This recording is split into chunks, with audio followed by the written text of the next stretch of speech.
Hello, welcome to my channel. And the word for today from my channel, which is my journey to the promised land, is his plans are not ours, and it may not always make sense.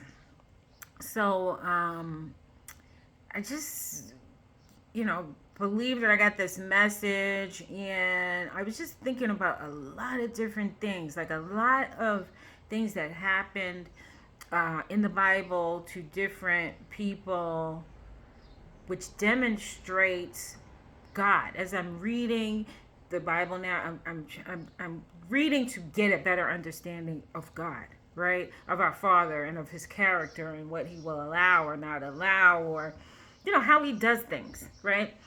And so then I just started to think, like, there's so much truth to that, scripture that says that his ways are not our ways, right? Lean not onto your own understanding, but in all things acknowledge him, and he will make our path straight.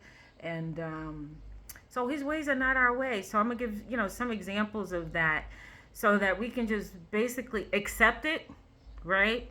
Pray and learn to be patient and wait on him, and stop trying to understand and fix things and make things happen the way we want it to happen, because what I'm learning in this journey is it's just not going to go the way I want. Like, it did not go the way Joshua wanted it to go, right? The whole walls of Jericho, when God told them to walk around and do all of this stuff, like, so that's an indication, right, that there's always a process that we have to go through. And sometimes he gives us very specific instructions that we must follow, but we don't understand it. Eventually, those walls came down after Joshua followed his, God's instructions. So we must listen and be obedient and follow those instructions, even if it doesn't make sense, right? So the wall of Jericho is an example. And another one was Jesus and Lazarus. What was that all about, right?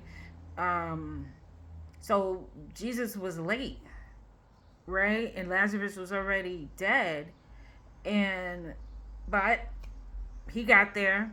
He rose him from the dead. But why didn't he just get there earlier, right? That makes sense. It would make sense to us, right? That's why we're like, you're too late. He's already dead. But God has his own way of doing things. And so when he came as Jesus, he did it that way. Another example, how things work. He went through all of this trouble, right, with to help Abraham's nephew Lot, right? It spared them from Sodom and Gomorrah, right?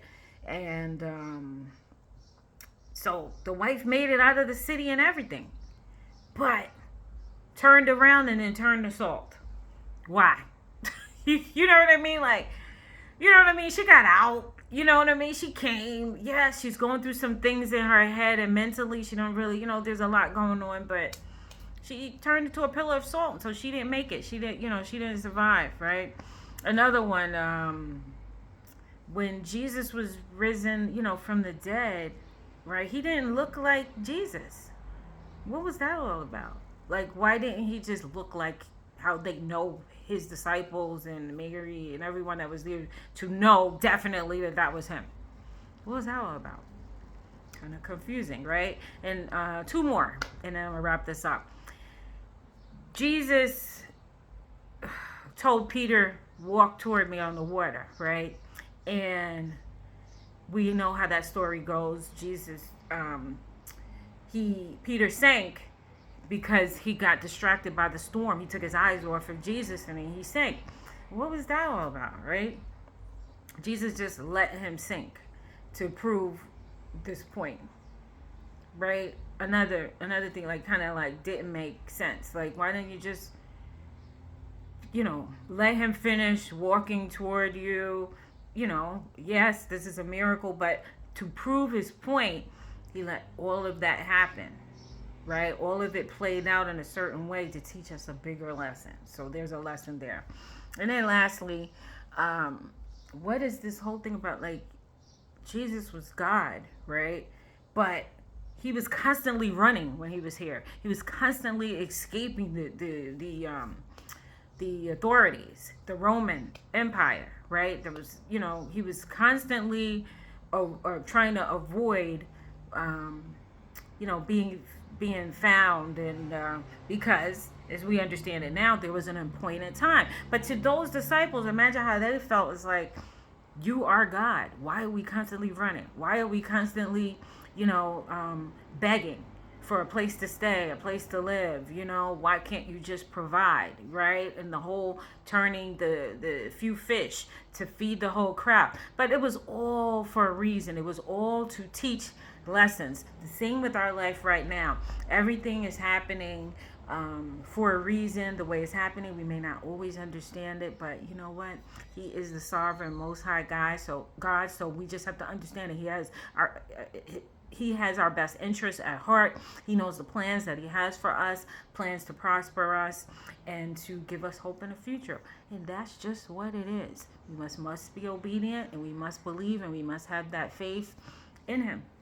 So that is the message for today. Things may not go exactly like how we want it to go, in a way that we were going to completely and totally understand it, but that's still God. That's just how He is.